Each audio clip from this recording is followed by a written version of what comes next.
Hello, and welcome back to another episode of Quick Reading Tips, and today we're going to tackle the arch enemy of reading philosophy books, which is confusion. I made other video essays in the past about confusion before, and this is essentially a companion essay or companion video to the essay on Medium called Why Children Are Better Philosophers Than Adults.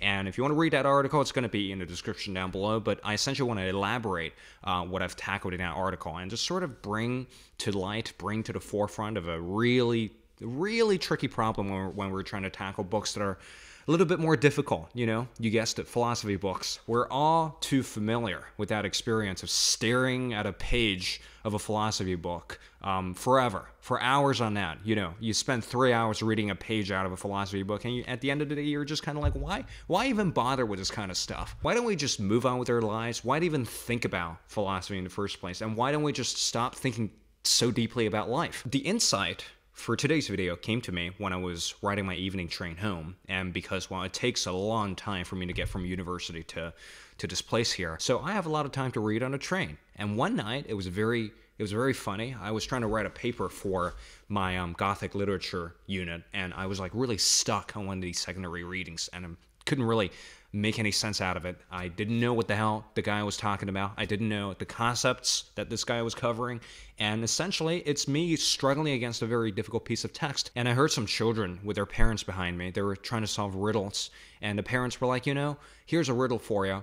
And these kids, they went through one guess after another. And they tried to figure out the meaning of this riddle or the solution to the riddle. But sometimes they failed, but sometimes they succeeded. But to me, that was so mind-opening.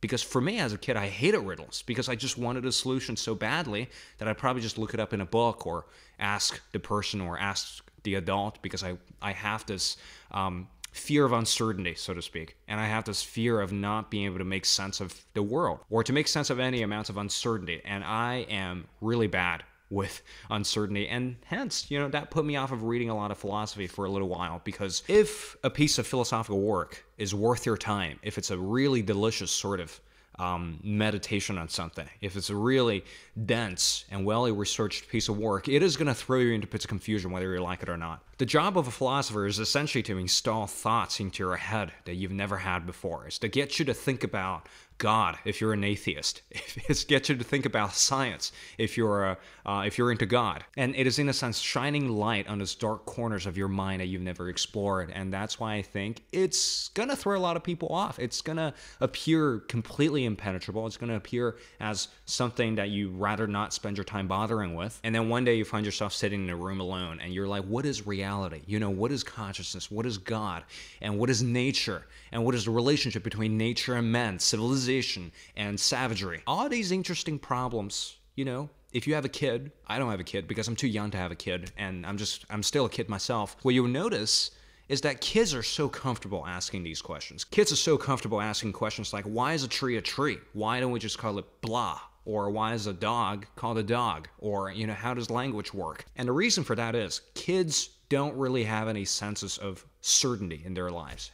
They're completely sort of like blank slates. But as grown-ups, or as people who are a little bit older, when we're trying to re-tackle these problems, like what is reality, what is matter, or what is science, it's going to throw us up the wagons because, well, we don't know the answers to these things. And as a grown-up, and you sort of pride yourself in knowing a lot of things, and knowing a lot of how to do taxes, how to drive, or how to do this and this and that. Now, we don't even have the space or the ability to handle that confusion that we experienced as kids. We don't really have that skill anymore, nor do we have the courage to improve ourselves in that respect. So the key to resolving that confusion problem, or that problem of like, I'm really confused, I'm staring at a page for way too long, is to realize that it's supposed to be that way. As you go through a philosophical text, you are going to hit these bumps in the road where you're like, what the hell is this guy even talking about? I don't understand anything he's on about, because that's what it's supposed to do.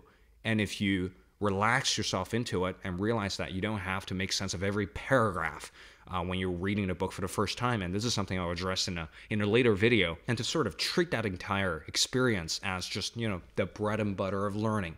Because in schools, there's always a correct solution. There's always a correct literary interpretation of a text. There's always something, setting stone so you can get that grade. This ability that we have to deal with confusion, it is so weak. So it's sort of just crumbled under the weight of certainty. And we don't really have that ability to throw ourselves out again, to ask ridiculous questions again. And this is something that I'm arguing right now is, this ability to deal with the uncertain, the chaos, the thing that's beyond your comfort zone. This is something that could be developed and trained. And the only way to do that is to bang your head against a wall like 20 times, if not 20 times, 50 times. There was a guy in my philosophy class last semester, and he told me something about, the experience of reading Rene Descartes. He basically said to me, like, tackling Descartes, the meditation of Rene Descartes, it's just like bang your head against a wall, and one day, you're going to get it. One day, this ball of confusion, you're going to achieve some sort of understanding out of it,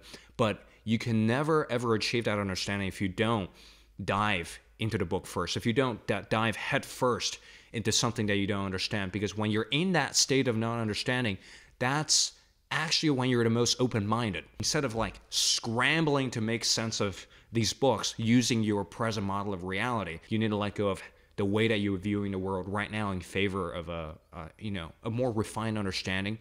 When you go through that period of confusion, when you go through that entire period of like, I don't know what I'm reading here, I'm staring at a page for 2 hours, trust yourself that there's a silver lining on the other side. And there's this salvation, so to speak. One day it's going to make sense. One day you're going to be like, I can't really go back to my previous way of thinking because, well, after that interlude of confusion, now here's my new understanding. So understanding's in a sense impossible without a little period where you feel like you don't understand anything at all. And that is the role of courage when we're tackling difficult books. That's the role of courage when we're sitting down to read a book that is kind of like beyond our reading level. And it's very important that we start thinking about reading in this way, that we start thinking about tackling something difficult in this way, because it is just so rewarding once you get to the other side of understanding. And I can't really describe it using words because, man, you'll be a changed person. Nevertheless, thank you for watching today's quick rant on confusion, and hopefully I've instilled some courage within you to tackle some of these books head on, because, well, it's the only way to go about it. You can't pussyfoot around forever. You can't dance around secondary readings, or like you can't dance around commentaries or summaries forever. You have to one day say to yourself, you know what? I'm just going to dive in and see what sense I can make out of this entire big chunk of something. RC Waldun here. Thank you for watching today's video. If you got some value out of it, there is a link to buy me a coffee. If you really like my content, you can feel my caffeine addiction at the same time, and I publish regular weekly updates on what I'm reading and the sort of stuff that I'm incorporating to my video essays. So it's a very sort of like behind the scene look into how I produce these videos, or how I produce my video essays. Nevertheless, thank you for watching, and I'll see you in the next one.